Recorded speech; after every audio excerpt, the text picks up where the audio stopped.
ओम शांति।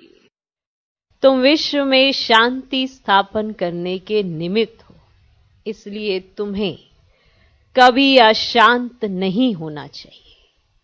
देखो कितनी बड़ी जवाबदारी है, कितनी बड़ी जिम्मेवारी है कि आप किस कार्य के निमित्त हो, कौन सी बड़ी जिम्मेवारी आपके ऊपर है और आप क्या नहीं कर सकते हो। अगर आप ही अशांत होंगे तो शांति कौन स्थापित करेगा? तो आप अशांत नहीं हो सकते। भगवान के बच्चे जिन्हें शांति सागर की संतान कहेंगे, शांत स्वरूप आत्मा का ज्ञान भी है, हर पहचान भी है, फिर भी अशांत है। माया की समझ में मिल गई है, फिर भी परेशान है। तो माना सही तरह से समझा नहीं है, और जब समझा नहीं है इसीलिए घड़ी घड़ी अशांत होते रहते, वरना अशांति आ कैसे सकती? आप किस कार्य के निमित्त हो, अपने कार्य के निमित्त होने की जिम्मेवारी तो समझो। इतना बड़ा श्रेष्ठ कार्य करना है, विश्व में शांति स्थापित करनी है। तुम विश्व में शांति स्थापन करने के निमित्त हो, इसलिए तुम्हें कभी अशांत नहीं होना चाहिए। इसलिए कई बार शब्दों में भी ऐसा प्रयोग कर लेते हैं, अरे मुझे अशांत नहीं करो, अरे मुझे परेशान नहीं करो, अरे मुझे दुखी नहीं करो। जब ये शब्दों में यूज हो रहा है, माना संकल्पों में कितना होता होगा। अरे मुझे तो परेशान कर दिया, अरे मैं तो परेशान हो गया, अरे मैं तो तुमसे दुखी हो गया, मुझे तो दुख हो गया है। मैंने कैसे कैसे शब्दों का इस्तेमाल करते हैं, और वो शब्द साधारण रूप में यूज करके हम क्या कहते हैं? तो क्या हुआ, हम कौन सा अभी बन गए हैं? हम तो अभी पुरुषार्थी ही हैं। पर आपको तो निमित्त बनाया गया है।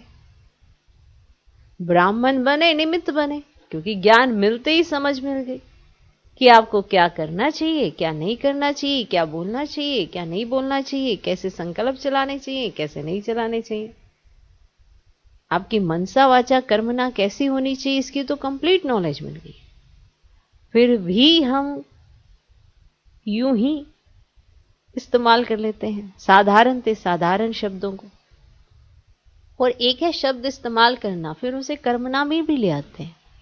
पता नहीं कौन सी बात से अशांत हो गए हैं, और कोई कहेगा क्या बात है, परेशान हो बहुत। अगर किसी ने नोटिस कर लिया, माना आप अशांत हो। कोई बिना नोटिस किए तो किसी को नहीं कहता। कोई मुस्कुरा रहा हो उससे कोई क्या बात है, बड़े दुखी हो, कोई नहीं कहता। जब कोई मुरझाया हुआ होता है, उदास होता है, किसी का चेहरा उतरा हुआ होता है, अशांति फैला रहा होता है, वाइब्रेशन अजीब अजीब से चला रहा होता है, संकल्पों में तूफान होता है, तभी कोई उसको कहता है क्या बात है, अशांत हो बहुत। निमित्त किस कार्य के और क्या कर रहे हैं, तो बताओ उसका बोझा कितना चढ़ेगा? चढ़ेगा नहीं, और पहले के उतरे नहीं, नया चढ़ा लिया।